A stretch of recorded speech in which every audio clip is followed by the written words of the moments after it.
The following is a Tony Lasano podcast, an Opie show on the Radio Misfits Podcast Network. This is Free Kicks. Okay, Adam, we've had a couple weeks off, but it's just given me time to go through some of the other songs. You know, we like to kick off the show with one of the walkout songs, and this is one of my favorites. You know, it's funny. Paul McCartney and Denny Laine wrote this song back in the 70s, and it was a big hit, but it was only a hit in the UK. It was not a hit here at all. And this is the song. We'll play it for you and see if you can figure out which team walks out to this.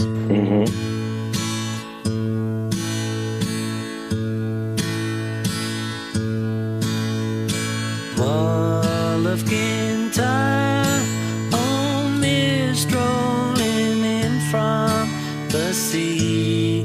My desire is always to be on Mull of Kintyre. So there it is. Mull of Kintyre is the song. It's an ode to Scotland. Yeah. And yet this is not a Scottish team. In fact, both the guys who wrote it were English also. So what team walks out to that?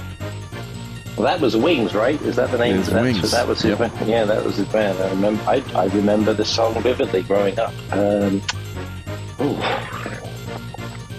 don't know. That's a good one. It's Nottingham Forest. Nottingham Forest walks out to that one, and they have ever since the song came out. And apparently that was their lucky song when they were winning Champions Leagues or whatever it was called at that time. Remember, Nottingham Forest won European Cup.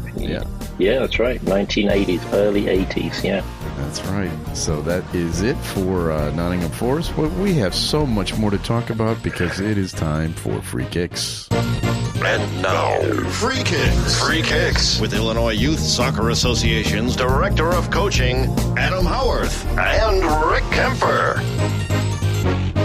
So we are recording this on a Thursday. Wednesday rather. We just watched all of the Champions League games over the last couple of days. In fact, the Aston Villa PSG game just ended. And we were talking about it a little bit before we started recording here. Aston Villa comes up short, 3-1, and actually, they were just kind of hanging on there. I've never really quite seen a team in the first leg like this trying to play for a loss. At the end, at 2-1, they were stalling. The goalie was wasting time. All of that stuff was going on, and then it still happened. A third goal comes in at the very end, and now they're really in deep doo-doo. Yeah, it was a tough one. You was hoping they could keep it to 2-1, but and maybe try and see if they could make a break and score on a counter. But like you said, they were really holding on at that point. I mean, I look at the statistics. It was very one-sided, 75% overall possession to 25% in favor of PSG, and 8 goalkeeper saves by Martinez. And to be fair, I thought he had an average game, to be honest. Right. So, but he still made 8 saves. And there was 29 shots, I think, PSG had. So that gives you an idea of how one-sided it was. How ironic this PSG team. They are looking really good right now. They've already knocked off Liverpool. They go in with a 2-goal lead. The next leg is going to be at Aston Villa, obviously. But the way PSG is playing right now, it doesn't look good for Aston Villa. And what's ironic about it is PSG has been to this point before, and they've had players like Mbappe and they had Neymar, and yet they've never looked quite as dangerous as they are right now. Yeah, it's an interesting one. They've got some youth. It seems like they've got. I mean, there's no question they've got a few superstar players, and they're really becoming superstars now. That's kind of the difference. Yep. And before they had, arguably the best front line in all of football, but they didn't do anything with that. So that's the crazy part about it. So now they've got a fantastic group of players that seem to be really figuring out how to play with each other. Dembele looks like a world beater. Neves, who just scored at the end, was fantastic. And then I'm going to probably butcher this name, the Ukrainian player, Vratskelia, I think is how you pronounce it. He scored a wonder goal today. I think he's Georgian, actually. Is he Georgian? Yeah. Okay, there you go. Yeah, Georgian, those, yes. Yeah, no, you're right. Yeah, I think you're right. Yeah, absolutely. But he's tremendous. And all the goals look the same. Cut back to the other foot, smashed it into the corner. Yeah. Brilliant. Really, really good. Yeah, so Aston Villa, one of the two English teams that are left, is they're looking like they're on life support. But the other English team, I watched that game yesterday. Incredible win by Arsenal. They beat Real Madrid 3-0. Now, it was a home game for Arsenal, but still, I mean, with the defense that Arsenal has, and despite how great Madrid is and the power they have, it's kind of hard to see them overcoming a 3-0 deficit. It's going to be tough for them to come back. There's no question about that. I mean, Arsenal are very good defensively. They're renowned for their defensive setup. And my goodness, they played fantastic. And Declan Rice with those 2 free kicks, unbelievable. The second one was just an absolute peach. The second one might have been one of the best goals I've ever seen as a free kick. I mean, it was if you could place the ball, if you could, somehow ask God to put the ball in the one place that no goalkeeper could ever get it, that was where he put that ball. Right, exactly. And Courtois is a big guy. He's probably 6'6", all of it, and made some fantastic saves. There was like a double save a little bit later on after that. But those 2 free kicks, amazing. And the amazing part about it, and I'm coming from my England supporter, I don't think I've ever seen Declan Rice take a free kick before. No, and that's what's isn't that funny? Amazing. I was thinking the same thing. He's not really the guy that usually does those, is he? No. I mean, even Saka was probably ahead of him. I would even say probably Odegaard would have taken it. Yeah. And then certainly at England's level, he's certainly behind Harry Kane and probably even Trent Alexander-Arnold and a bunch of other players. But I would probably move him up in the pecking order of taking free kicks in 2026 World Cup for sure. So let's see where he goes with that. I think if the goalkeeper was standing on that post, he still wouldn't have gotten that ball. That's how perfect it was put in there. Totally agree. Right in the top corner, literally in the little L there, right in the corner. Not a chance for any goalkeeper. So I think the whole world is rooting for Arsenal at this point because even people in Madrid are probably like, you know what, we've had our exactly.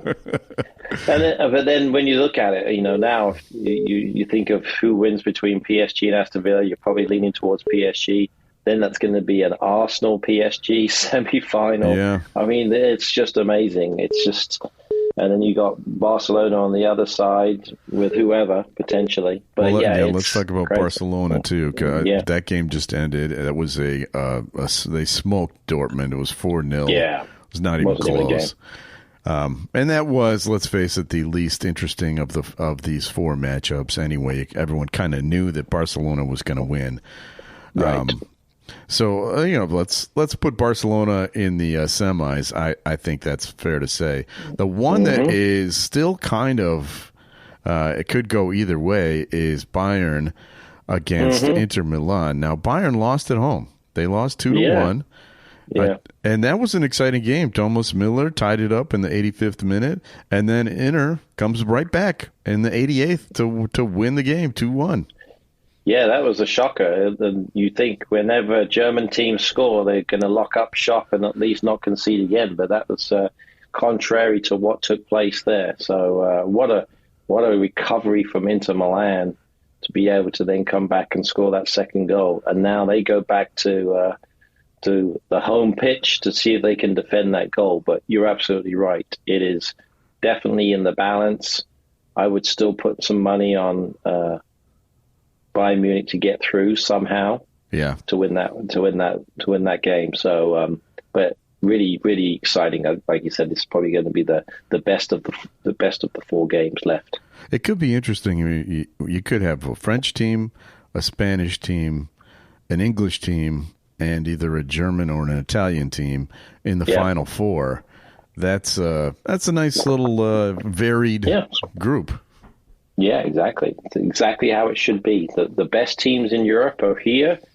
You know, you could argue that Liverpool could be in that group, but PSG is proving that they're better, and they've just come so far in such a short space of time. Yeah, but, I mean, at some point, I mean, if PSG gets to the finals, they will have gone through Liverpool, Aston Villa, and Arsenal. Yes, exactly. Exactly. So they've beaten all the English sides, potentially. Yeah. But again, we'll find out. We'll find out what happens. That's right.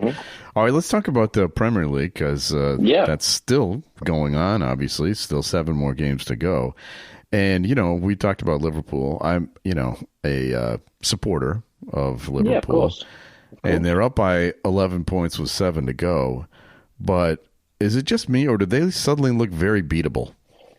It's you. They'll be fine. I mean, I'm a little nervous. They're 11 points clear with 7 games. I mean, everybody can have a blip. I mean, and Fulham's a good team. There's no question. They did well to win 3-2. But they were still doing a lot of defending at the end, let's be honest. I mean, they were frantic. And so I'll just call it a blip. That's only the second game they've lost all season. So I wouldn't be too overly concerned. I think really it's still their championship. It's still their league premiership to lose. And I really can't see really Arsenal is the only team that's going to be close enough to get to them.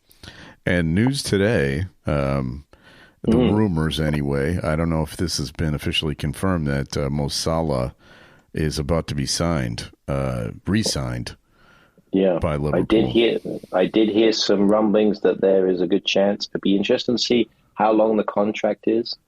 I'm guessing probably a 2-year maximum contract, maybe a 1-year deal. We'll see.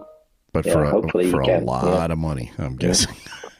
Yeah, absolutely. All right, so it's your opinion that Liverpool's not going to blow this. Yeah, for sure. It's theirs. There's no question. No question. It's Liverpool's to lose. They're in good shape, and this is really all they got to worry about now, right? So they got nothing else to worry about. That's fair. Just take care of it. That's fair. So the other thing to watch, really, because it's pretty obvious that we've got the same 3 teams going back down that were promoted this season. In fact, Southampton's already been relegated. So really, only thing to watch for right now is the battle for Europe, and that really could not be more interesting. You've got all these teams going. Chelsea right now is in 4th place with 53 points. They're tied with Newcastle, but ahead in goal differential. Although I think Newcastle has a game in hand, don't they? That's correct. Yeah, they've played 30. Chelsea played 31. Yep. Man City's got 52. Villa's got 51. Fulham 48. Brighton 47. All right, we've got 6 points separating these teams with 7 games to go. As a Chelsea fan, let me just ask you this. Which team scares you the most and why? Good question. I would say on form right now, it's probably Newcastle United. They seem to be on a little bit of a juggernaut fashion. I mean, they had a convincing win against a very bad Leicester City team, don't get me wrong, but they're still on a high. I don't think they have come down from that League Cup victory, so they're still doing well. So I would be concerned about them. Man City, it seems like they're just more worried about maybe the FA Cup, possibly, to try to win that one. And Villa, obviously, they've got a couple of things to worry about, FA Cup and Champions League. So I would say probably Newcastle is the team that concerns me, just because that's their sole focus. They've already won a trophy. They're right after Chelsea. Yeah. And at this point, how many teams do we think are going to be in the Champions League? I think it has been confirmed. I haven't seen official, but I did hear some stuff on the news that there will be 5 teams that will be going into the Champions League from the Premier League next year. So that's great news. I would say top 5, definitely. I mean, again, if Arsenal win, they're automatically in. And that doesn't mean we get an extra spot. The Premier League gets a spot. They still get 5. So it's still going to be that case. Now, I think realistically, it's battling for that 5th spot, Yeah. And I still think, personally, Nottingham Forest might drop down a little bit. I mean, they've got 7 games left, and if Newcastle wins their game in hand, they'll only be 1 point behind. Yeah, that's true. So that might put a little bit of pressure on Nottingham Forest. They may drop. So if I'm a Nottingham Forest fan, I'll be a little concerned. Obviously, they lost on the weekend as well. And I think, their form's not been great. And I wouldn't see them. I wouldn't put it past a team to maybe overtake them at the end. As for Chelsea, I don't know. They're so inconsistent. I have really no idea. They really are. I mean, the only positive thing is that they've been not conceding any goals. But there was a lot of discussion about the lineup that he put out the other day against Brentford, especially with quite a few players sitting, like Cole Palmer came on with only 25 minutes left and so forth. Now, they do have their Conference League game this week, but come on. Yeah. Premier League has to be a priority. They've got to try and see where they're at with that, try and get top 4. So a win against Brentford would have definitely helped them, for sure. And the Conference League, if they win it, it's really not that big of a deal, is it? They would automatically go into the Europa League. Which they're kind of already there, aren't they? Yeah, kind of. Kind of. Yeah, I guess anything can happen. Yeah, exactly. It's nice to have that as a backup, I guess you could say. Yeah. But let's be honest. I mean, you're this close. You've got to be fighting for Champions League here. That's got to be a main priority. And the Conference League is nice. It's great. Yeah. But the level of the teams in that tournament is certainly not. I wouldn't even compare it to the level of the teams that are playing in the Premier League. Right, for sure. All right. So, lads, it's your chance to show us what you're made of. Right? Yes, exactly. Exactly. Now, the interesting thing is, so obviously, my associate Marek, they're playing tomorrow, Thursday. So when this is recorded, it goes through. So his team is Legia Warsaw, but they play Chelsea tomorrow in Poland. Uh-oh. So that's going to be a pretty exciting game. So there could be some fighting in the office tomorrow when we're watching that game. So be ready. Are you going to be in the office for that? Oh, yeah, for sure. Okay. We'll definitely be in there for that one. So in this corner, wearing red. Yeah. Okay. all I can tell you is Chelsea loses. It's going to be awful. Yes. It's going to be. We're in a no-win situation. We're expected to win. If they lose, I'm never going to hear the end of it. It's a tough one. Okay. We'll see. All right, so that's what people will. Obviously, there are some TV games to watch. We'll be mentioning that. I like to bring in a stat of the week, and this week I was inspired by Declan Rice, and I wanted to see who the most notable free kick scorers in Premier League history are. Okay. Now, we're not talking about penalties. We're talking about free kicks, right? So outside the box, usually. Almost always. And you know what's amazing is this show is called Free Kicks. Doesn't that tie in nicely? The irony. It's as if you knew. It is. So I think you can probably guess who has the most free kick goals in Premier League history with 18. Yes, I would say Mr. David Beckham. It is David Beckham. He also has the record for 5 in a season. The other people that are... in the top tier there, Thierry Henry, he had 12. Cristiano Ronaldo had 12, and Gianfranco Zola had 12. But nice. you know who else is on this list that is one of my favorite players? Can you tell me? It's a 3-namer. Oh. In the Champions League, though? No, not James Champions Ward? League. In Premier League. Just Premier League. Sorry, yeah, Premier League. Yeah. James Ward-Prowse has to be. It is. He has had 2 seasons, which he scored 4 free kick goals in the 2020 season and also in the 21-22 season. But, it's a skill that is kind of going out of style right now this season. Bruno Fernandes leads the league with only 2. That's the most, huh? Yeah. And there's only a couple others that have 2. Actually, there are no others that have 2. The rest have only 1. Wow. So it's something that has gone out of style somehow. Yeah, and so it puts everything in perspective with Declan Rice. Those were 2 wonderful free kicks, really were. Yep. All right, Free Kicks is brought to you by the Illinois Youth Soccer Association. Illinois Youth Soccer has been proudly serving the Illinois soccer community since 1975 and has a strong history of credibility.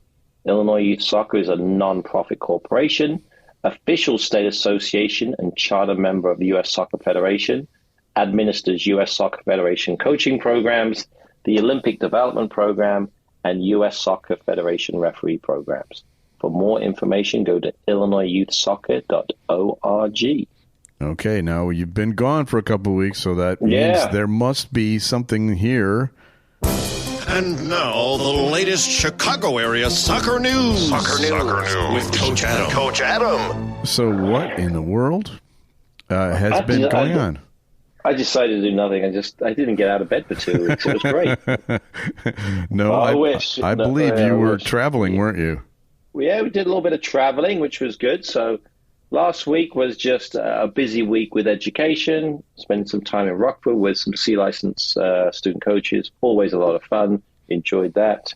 But then the previous week was tremendous. A tremendous week we had. We was lucky enough to take a team over to England. So an ODP team, a 2012. Oh, wait a minute. Is this a report from across the pond? Yeah, it is. I think you may have seen it. Now, a Free Kicks report from across the pond. Okay. There you go. I don't get a chance to play that very often, so. Yeah. Well, it was great. It was really tremendous. We was lucky enough to go to a couple of games, see a bunch of stadiums. The first game we got to see was England versus Latvia, which was tremendous. Really enjoyed that game.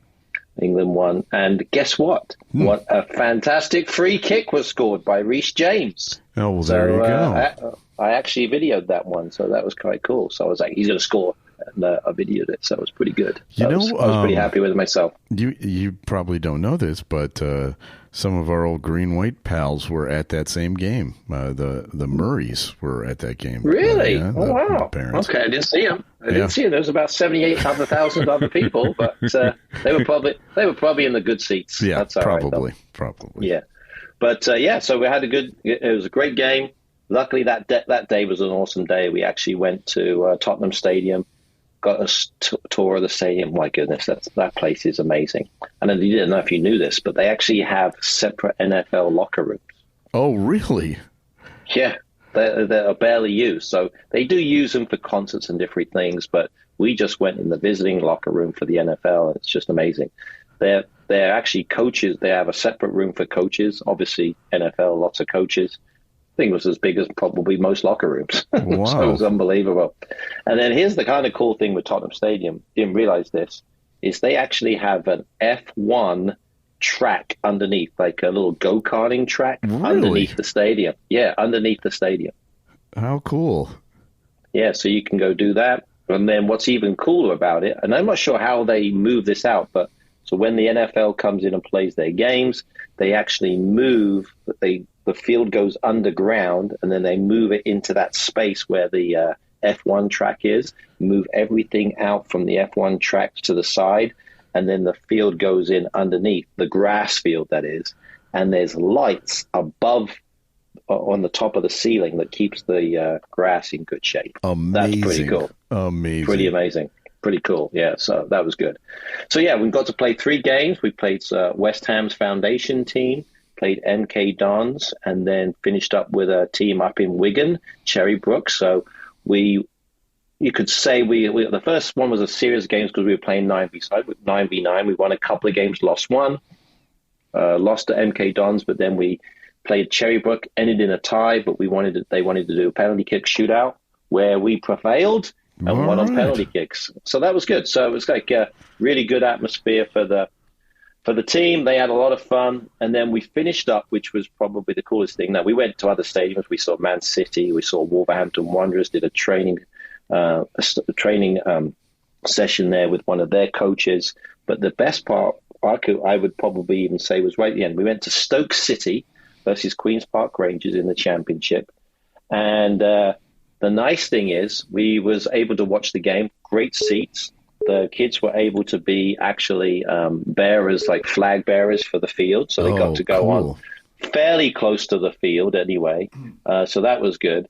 But then the best part of it was right at the end of the game. We saw him warming up the whole time. Unfortunately, he never got in. But the American soccer player, Lyndon Gooch, I don't know if you're too familiar with him. He played with Sunderland a little bit, but he's at Stoke now. And he came over at the end of the game, and we got a picture with Lyndon with all of our group right behind him. So that was pretty awesome. So we were screaming it. I must confess, I was leading the Gooch cheer with a big Gooch, Gooch. So that was kind of good. You've got a great name to scream at, so that's the best part about it. So they're not booing, really, they're saying Gooch. Exactly. Yeah. So great trip, lots of good things to see, amazing stadiums. The interesting, we went to MK Dons. They're in League Two. They have a 30,000 people stadium. It's amazing. Wow. Really crazy how big of a stadium it is, but got to see everything and really enjoyed the trip. So I think the kids had a lot of fun, certainly a lot of memories, that's for sure. Okay. Time for another feature. Time now to guess the Premier League star. So I think this guy definitely qualifies as a Premier League star. All right, good. He's 25 years old, and he's the captain of his team. So, you can't be the captain of a team and not be a Premier League star. Am I right? Gotcha. Yeah, for sure. He's played 121 games for this club. And unlike most players in the Premiership, he has never played professionally in another foreign country. Okay. Now, he has for the national team, the English national team. He has got 18 caps for the English national team. Captain, 25. No, he's not the captain of the national team, obviously. No, of course. No, he's captain of his team, yes. Yeah. Okay. 18 caps. All right, let me give you a couple of this may tip it in for you. He was loaned out early in his career, very early in his career, to Wigan. He was loaned out to Wigan. Interesting. Yeah, so, interesting. Loaned out to Wigan. Yeah. He wears number 21. And he is a right back. He's a right back. Wow. Right back. Yep. 20. Who's the captain? My goodness. I'm out of practice. These 2 weeks have done me in. I'll give you another little hint. His sister is also a soccer star. Oh, goodness gracious. You're a little embarrassed right now, aren't you? Yeah, but the thing is, he did play left back the other day, so that's what confused me. So there you go. All right, of course. Captain Reece James. Yeah, of course he is. That's right. It's funny that you said that, 18 games. I thought he played more times for England. Yeah, I thought so too. The last clue was I met him personally on the team's training ground. He's not a tall man. I was taller than him, and he was wearing his cleats, his boots. Yeah. There you go. And and I'm not tall. I'm only 5'10", so he's really not that tall at all. No, definitely not. But a fairly good player when he's healthy. Unfortunately for Chelsea, that has been a rare thing the last couple of years. Yeah. He's had a little bit of a run. They've been careful with him. He's been playing 65, 70 minutes fairly regularly. And like I said, I saw him play for England, scored a goal. So good. You had already mentioned him, too, which is the funny part. Excuse me. Yeah, that was the crazy part. Yeah. All right. It's time for another feature. Now time for Adam's Weekend Soccer TV Tip. So we've already set the stakes for which teams are in the running. I'm guessing that some of those might be in our game of the week this week. Yeah, for sure. There's a lot of good games here. It should be very interesting. You've got to look at the Arsenal game against Brentford. They've got to try to stay in touch with Liverpool. and hopefully that they can. So maybe put a little bit of pressure on them because they play on Saturday. Liverpool plays on Sunday. But I think the game to watch, and I think this would definitely, and they play 2 games next week, so it'll be interesting to see if they can propel themselves up. And that's going to be Newcastle. So they play Manchester United on Sunday. That's going to be a big game for Man United, who, again, probably the worst Manchester derby I've ever seen this past weekend. It was like watching paint dry. It was horrible. It was terrible. I watched the whole game, and I wish I had not. Yeah, yeah, exactly. It's like, I'm never going to get that hour and a half back. Exactly. That's the problem. So Newcastle's got 2 games next week, so we'll find out very, very quickly to see if they are a top 4 contender, because they play Man United and they play Crystal Palace, both at home, both tough games, because Crystal Palace with Eze is tremendous. Mm-hmm. But I would definitely look out for Newcastle. So not only 1 game to watch next week, I would watch 2, both Newcastle. Okay. All right. So Free Kicks is brought to you by the Green White Soccer Club. Green White, by the way, planning a trip to Europe. Had a big meeting with the team this week. Talked to your man Johnny from Scotland. Yes, right. So we're planning a trip. But anyway, you can go to greenwhitesoccer.org and check out our tryouts are coming out. I believe April 21st, April 22nd. You can find out what time your age group is trying out and see if you can come on out and find a team to play along with. That's greenwhitesoccer.org. All right, we have people to thank. We need to thank our executive producer, Tony Lasana, with Opie Shows. Thank you, Tony, for everything. Also, we're distributed by Ed Sillo, the Radio Misfits Podcast Network. Great Talk Radio isn't dead. It just moved to a better place, radiomisfits.com. Now, are we going to be back next week? Of course. Okay. We'll definitely be back. All right. We'll be back again next week with a brand new episode of Free Kicks. The proceeding was a presentation of the Radio Misfits Podcast Network. Find our other great shows on iTunes, Stitcher Radio, and at radiomisfits.com. Thank you. Thank you. Thank you. This has been a presentation of Opie Productions. Tony, can you shut up?